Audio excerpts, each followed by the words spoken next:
आज एक टॉपिक पढ़ेंगे कोगुलेशन। ये बीएससी थर्ड ईयर का इम्पोर्टेंट टॉपिक है। ये एग्जाम के पॉइंट ऑफ व्यू से इम्पोर्टेंट है। अपन बात करें कोगुलेशन। कोगुलेशन क्या होता है? रक्त के जमने की प्रक्रिया, रक्त के जमने की प्रक्रिया कोगुलेशन कहलाती है। क्या कहलाती? कोगुलेशन।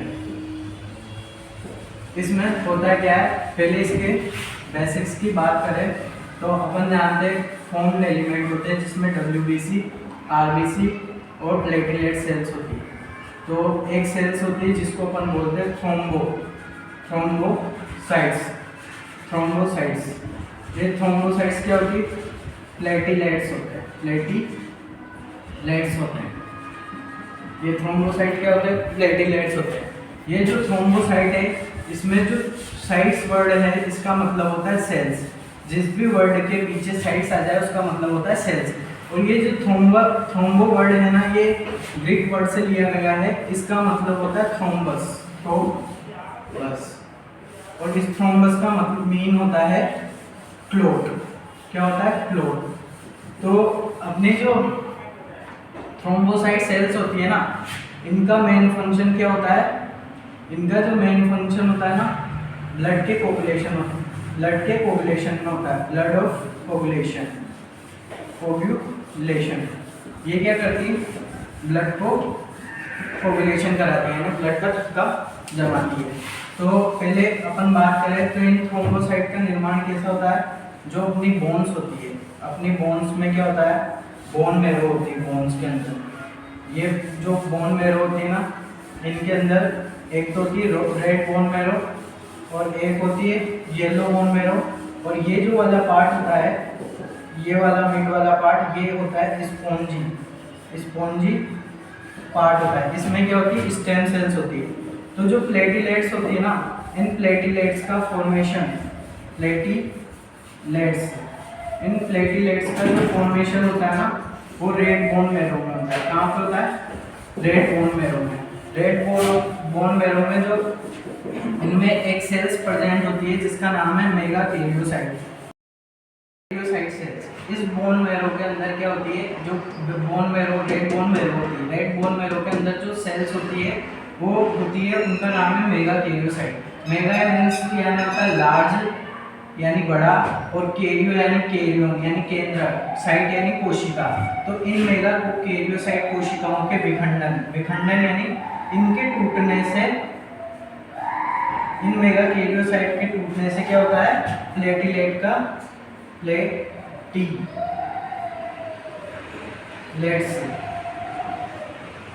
प्लेटलेट्स का फॉर्मेशन होता है। प्लेटलेट्स का क्या होता है? फॉर्मेशन। इन प्लेटलेट्स का निर्माण होता है। तो अपन बात करें प्लेटलेट्स, ये प्लेटलेट्स जो होते हैं, यहाँ पे बात करते हैं प्लेटलेट्स।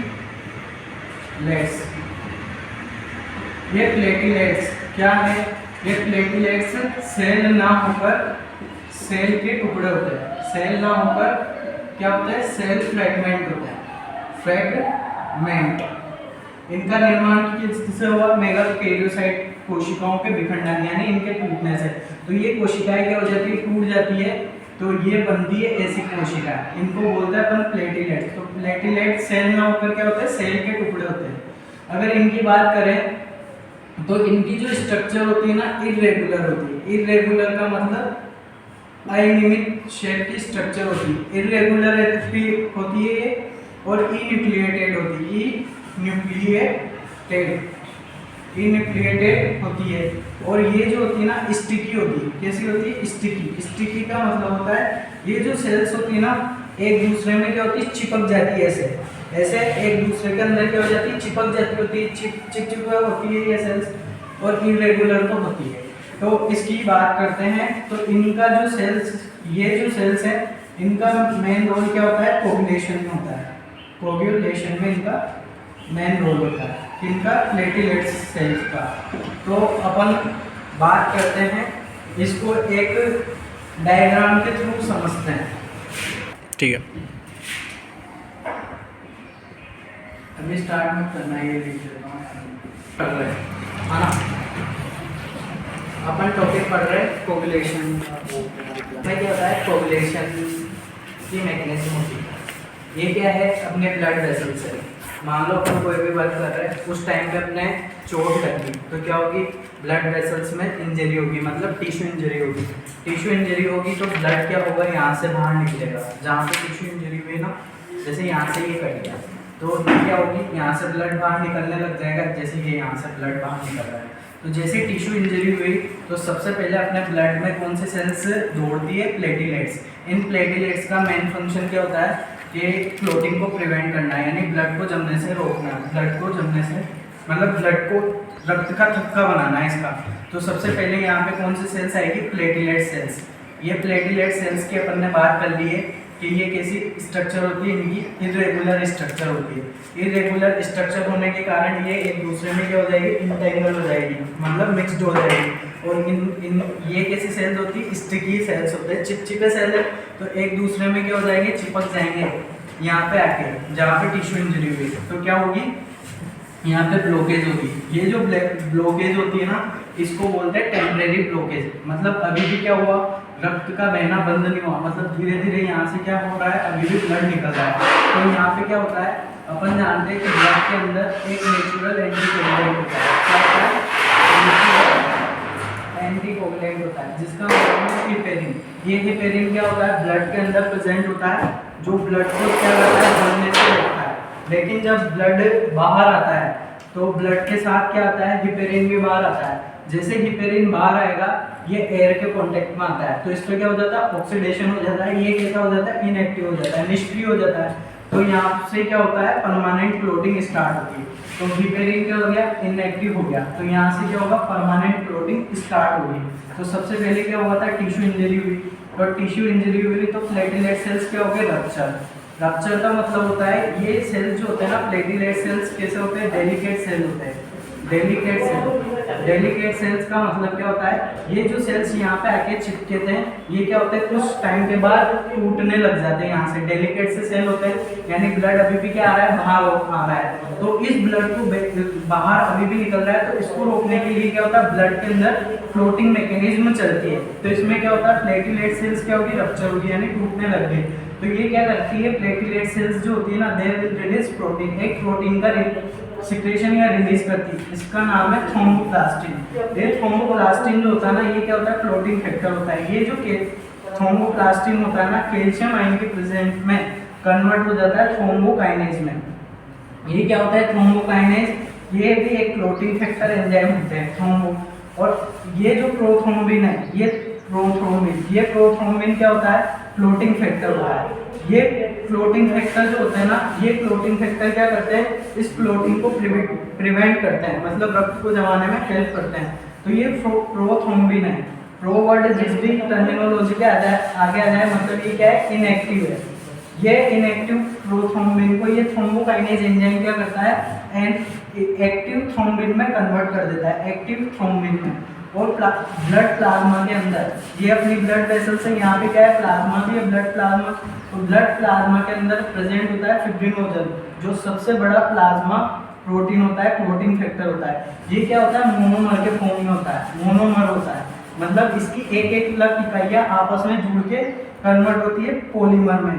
तो ये कन्वर्ट हो जाता है फिब्रिनोजन, थ्रोम्बिन की प्रेजेंस में कन्वर्ट हो जाता है फिब्रिन।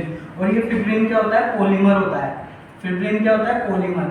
ये जो फिब्रिन होता है ना, इसकी ऐसे थ्रेड लाइक स्ट्रक्चर होती है, यानी धागे के समान इसकी संरचना होती है। तो ये जो फिब्रिन नेटवर्क है, इस फिब्रिन नेटवर्क में क्या हुआ कि ब्लड बाहर निकल रहा है, तो यहाँ पे ब्लड के अंदर क्या हुआ, फ्लोटिंग मैकेनिज्म चलती है।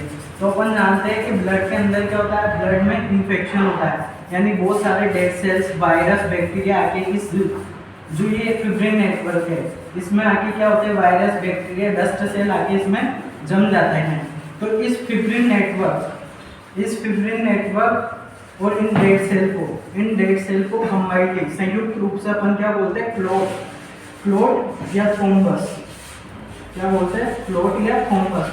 वो जो बाद में पपड़ी सी स्ट्रक्चर जो आ जाती है जहाँ पे चोट लगती, उसी को अपन थ्रोम्बस या क्लोट बोलते हैं। और ये जो क्लोट है, ये थ्रोम्बस जहाँ पे टिश्यू इंजरी हुई थी वहाँ पे जाके क्या हो जाता है, एड हो जाता है और ऐसे थ्रेड लाइक स्ट्रक्चर बन जाती है। ये फिब्रिन नेटवर्क बहुत ज़्यादा बन जाता है और ये क्या करता है, परमानेंट फ्लोटिंग कर देता है, मतलब रक्त का बहना क्या हो जाता है, बंद हो जाता है, ऐसे थ्रेड लाइक स्ट्रक्चर बन जाती है।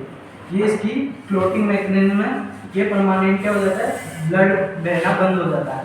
अपन बात कर ले कि प्रोथ्रोम्बिन है, फिब्रिनोजन है या थ्रोम्बोप्लास्टिन है, कैल्शियम है, तो ये क्या होता है, क्लोटिंग फैक्टर। तो ये क्लोटिंग फैक्टर आए कहाँ से, तो इनकी बात कर लेते हैं। अपनी बॉडी के अंदर एक ऑर्गन होता है लीवर। ये लीवर क्या करता है, इसको बायोकेमिकल फैक्ट्री बोलते हैं।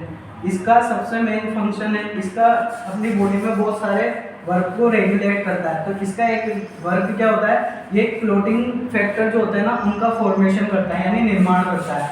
तो क्लोटिंग फैक्टर को कौन बनाता है, लीवर, अपना लीवर। और लीवर के थ्रू ये जो क्लोटिंग फैक्टर होता है वो कहा जाता है, ब्लड में आ जाते हैं। और क्लोटिंग फैक्टर के निर्माण के लिए अपन को क्या करना पड़ता है, बहुत सारा विटामिन के खाना पड़ता है। विटामिन के की नीड होती है इसके लिए।